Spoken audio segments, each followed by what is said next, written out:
Bill, the saga never stops. Your assessment on how this whole thing is played out.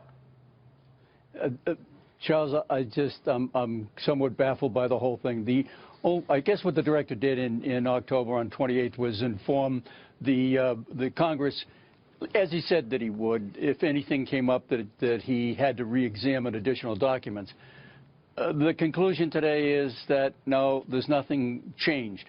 But I guess what we all have to remember is that that's only one portion of the equation, and that the whole investigation regarding the Clinton Foundation is still in play. And that still has to work its way out. But it's a very confusing message, and it's very confusing to everybody who hears them. Well, it's being reported in parts of the media that now it's closed, but this thing was never really closed, was it? And do you assume that it's closed now?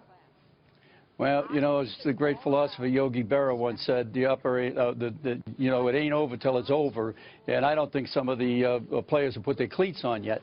Bottom line is that I really believe that if there is anything that comes up, the case is kind of like pending and active. It's just hanging there. Should something else come in, they'll look at it again. But it really is confusing and has a big dynamic on the election process itself. Yeah, there's no doubt. Well, it remains to be seen just how much of a dynamic it will have with just less than 2 days ago. But having said that, you know, we've already heard a lot of stories from multiple sources of the turmoil within the FBI itself, particularly after July's conclusion.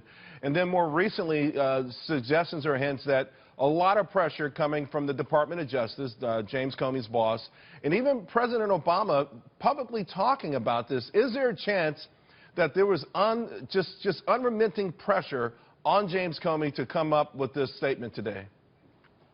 No, I think that the Director Comey is a man of integrity, honesty, and character. Whether or not everybody agrees with what he did is another point of view. There were a lot of people in the Bureau that didn't agree with the conclusions. And I know that the hue and cry coming from retired agents is really loud. Bottom line is, none of us had part of the investigative process nor the deliberative process. We may not agree with it, but it is what it is. But this is a brand new direction for an investigation in general, but one of this magnitude to actually give updates on it as if we're watching a baseball or a football game.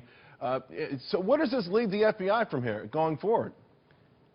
I think that probably after the dust settles and the electoral process reaches its conclusion and the swearing-in ceremony occurs in January, somebody will be taking a close look at what the actions were and why they were. Because we've done a 360 from last July to the conclusions. Everybody formed another opinion. The Democrats and the Republicans are now changing all their opinions again. It's very, very confusing, and I think it's very confusing to all of us, not just the electoral candidates themselves.